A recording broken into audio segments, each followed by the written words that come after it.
Welcome to Games from Folktales, a podcast that mixes historical research and tabletop role-playing settings. I'm your host, Timothy Ferguson. This week, Nyctalops by Clark Ashton Smith.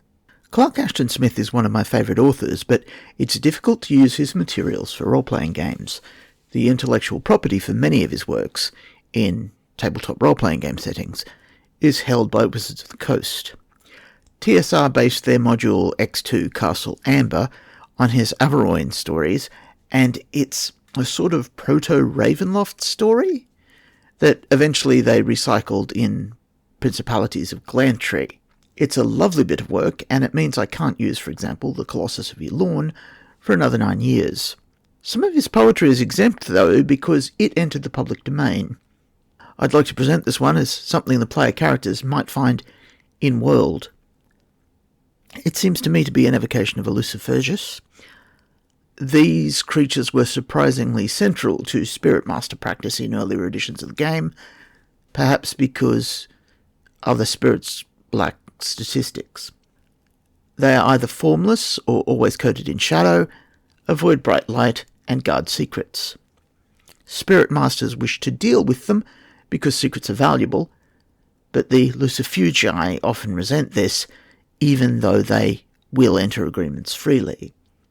In the following story, I suggest the Lucifugi are deliberately putting a bias into the information they provide.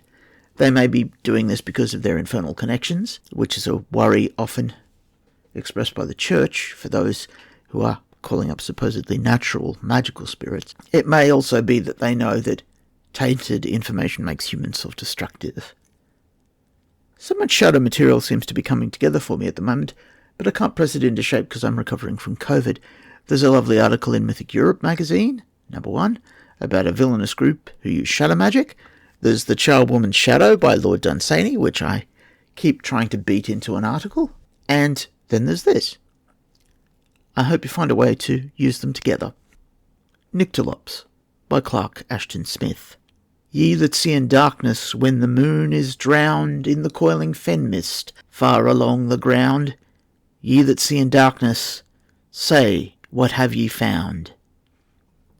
We have seen strange atoms trysting on the air, the dust of vanished lovers long parted in despair, and dust of flowers that withered in worlds of otherwhere. We have seen the nightmares winging down the sky, bat-like and silent to where the sleepers lie. We have seen the bosoms of the succubi. We have seen the crystal of dead Medusa's tears.